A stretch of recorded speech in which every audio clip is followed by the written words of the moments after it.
3132 سورہ رحمان کی آیت ہے جس کا ترجمہ سنتے ہیں۔ اے جن و انس، ہم جلد ہی تمہارے حساب کتاب کے لیے خالی ہوئے جاتے ہیں، پس تم اپنے رب کی کون کون سی نعمتوں کو جھٹلاؤ گے۔ آیت نمبر 9 اور 15 ہے، یہ سورہ رحمان ہی کی آیت ہے، 35 اور 41 تک۔ تم دونوں جنات اور انسانوں پر آگ کے شعلے اور دھواں ملے ہوئے شعلے چھوڑے جائیں گے، پھر تم ان کو ہٹا نہ سکو گے۔ سو اے جن و انس، تم اپنے رب کی کون کون سی نعمتوں کے انکاری ہوگے جب آسمان پھٹ جائے گا اور ایسا سرخ ہو جائے گا جیسے سرخ چمڑا۔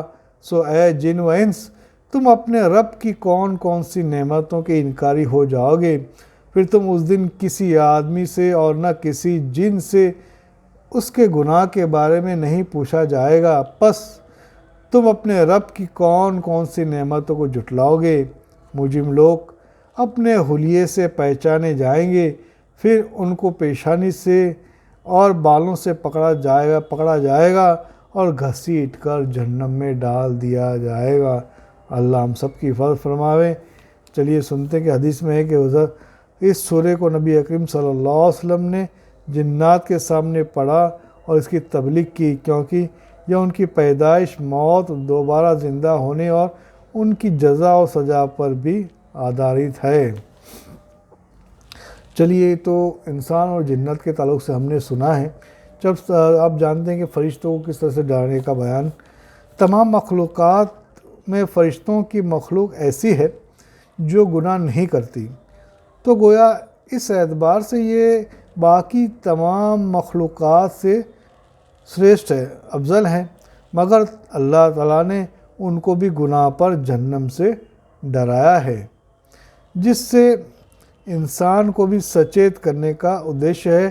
نیچے وشے میں ایک آیت ذکر کی جاتی ہے، یہ سورہ انبیاء کی آیت ہے، آیت نمبر 29، جس کا ترجمہ اللہ تعالیٰ ارشاد فرماتے ہیں، ان میں سے جو مان لو کوئی فرشتہ یوں کہیں کہ اللہ کی پناہ کہ خدا کے علاوہ میں معبود عبادت اور پوجا کے لائق ہوں، تو ہم اس کو جہنم میں سزا دیں گے اور ہم ظالموں کو ایسی ہی سزا دیا کرتے ہیں۔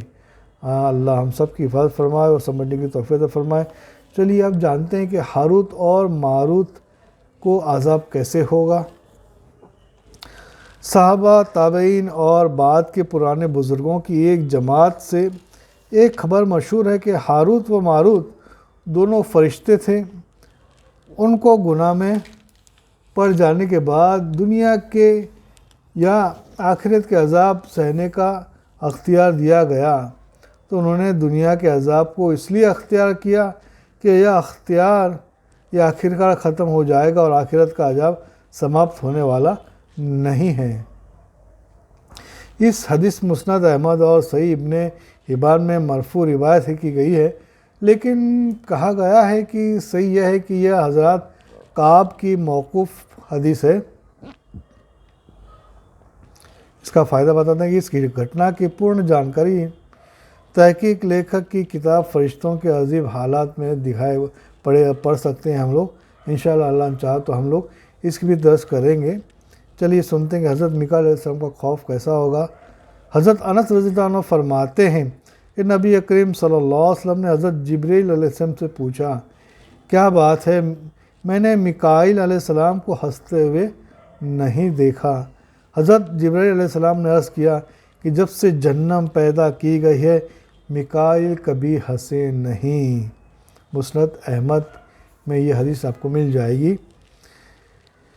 ابو عمران الجونی نے حضور صلی اللہ علیہ وسلم سے روایت کیا ہے کہ حضرت جبرائیل علیہ السلام رسول اللہ صلی اللہ علیہ وسلم کی خدمت میں روتے ہوئے حاضر ہوئے، تو رسول اللہ صلی اللہ علیہ وسلم نے ان سے فرمایا کہ اے جبرائیل، تجھے کس چیز نے رلایا ہے؟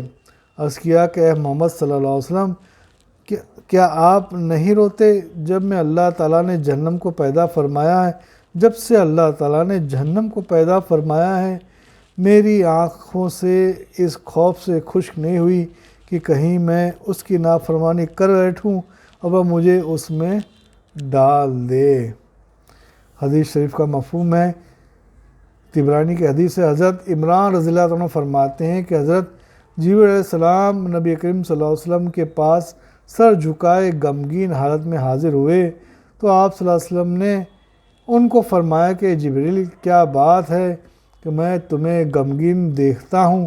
عرض کیا کہ میں نے جہنم کی ہوا کا ایک تیز جھونکا دیکھا ہے، اس کے بعد سے میری طرف میری رونق نہیں لوٹی۔